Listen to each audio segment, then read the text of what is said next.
Hey everyone, my name is Wedge and welcome back to Command Zone. Today we'll discuss some of Blue's most powerful and playable spells in Commander.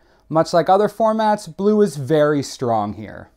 Fact or Fiction has been a staple in almost every format and is one of the essential draw spells in Commander. The card rarely whiffs when it resolves, and it is very easy to build a deck that maximizes the value of either pile. Unlike other formats, Commander is geared toward bigger card advantage spells such as Recurring Insight or Blue Sun Zenith. Fact or Fiction will always dig 5 cards deep and likely hit a relevant spell.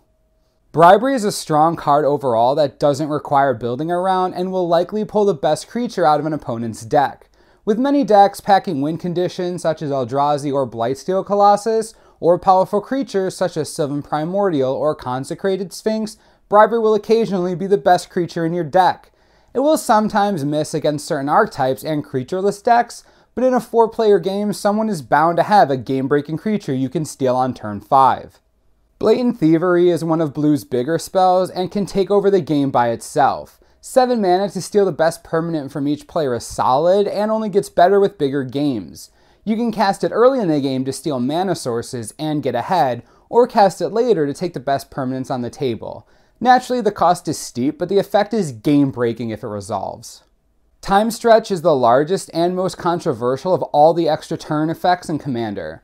10 mana for 2 turns is expensive, but 2 extra turns is more than enough to win a 4-player game.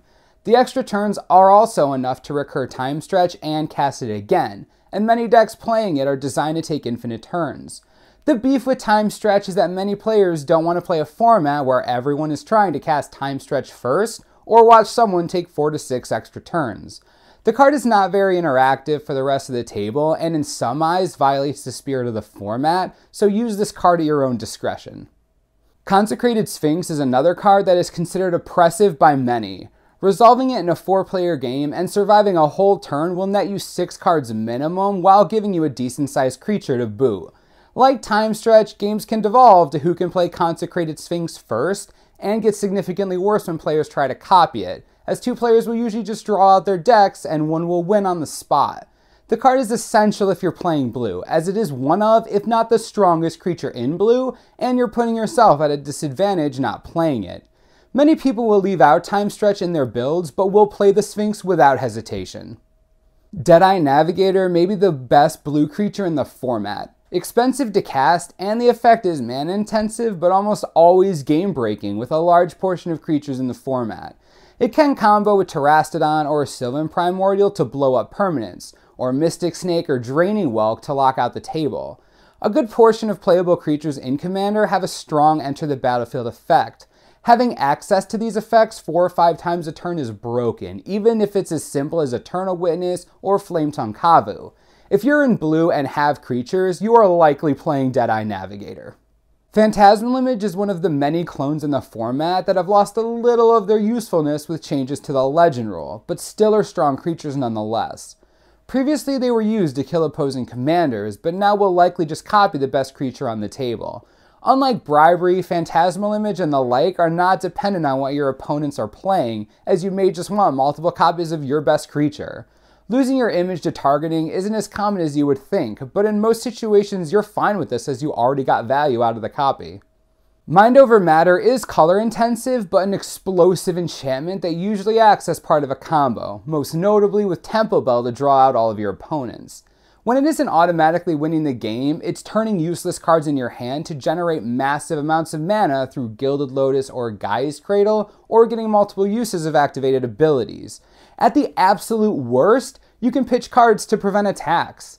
The likelihood is that this card will only resolve when the game is close to ending, so be prepared to play with it or against it exclusively as a combo piece.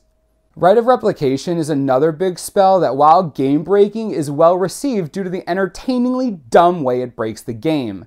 Your opponent plays a Sylvan Primordial, and then you get 5 and blow everything up. Or you make 5 more copies of your Massacre Worm and kill everyone's creatures. Getting 5 copies of many creatures in the format will outright win you the game and get a few laughs in the process. It's one of the few spells in the format that manages to be powerful and fun. Muldrifter manages to stand out in a color full of draw spells by being one of the few creatures that can reliably draw cards while also having synergy as a creature. At worst, it's a divination that you can recur, blink, or sacrifice, giving it much more usage than its sorcery counterpart. It also can get in for damage occasionally. Unless you're in a deck that values instants and sorceries higher, you will play Mulldrifter for the extra benefits of its being a creature. Arcanus the Omnipotent is not as reliable as Mulldrifter, but much stronger when active. Its restrictions being expensive at 6 mana and likely requiring a turn to activate. It costs even more if you try to protect it with its bounce ability. Nonetheless, 3 cards is more than enough to set yourself up for the win, and many decks will be able to activate Arcanus more than once in a turn. The format is slow enough to get Arcanus active and draw a bunch of cards. Depending on your playgroup, tuck effects can be essential to a deck. Certain decks are neutered by having their commander on the bottom of their library when the rest of the deck depends on it. Hinder and Spell Crumple are 2 of the best spells at achieving the goal.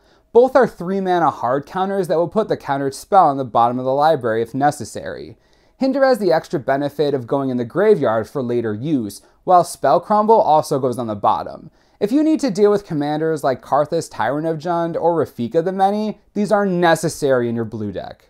Phyrexian Metamorph could be lumped in with the other clones in blue, but is the only one that clones both creatures and artifacts, giving it more flexibility. Metamorph also usually costs only 3 since 2 life isn't much of a drawback, making it on par with Sculpting Seal and a little faster than Clone. Even with the weakening of clone effects due to recent rule changes, Metamorph will make your 100 due to its variety of applications. There are many more playable blue cards that we could not even touch on in this video, so take some time to get familiarized with one of the strongest colors in the format. Next week, we'll see what black has to offer. As always, subscribe below for the latest and most reliable Magic the Gathering information you could ever need. This is the Mana Source, I'm Wedge, thanks for watching and we'll see you next time.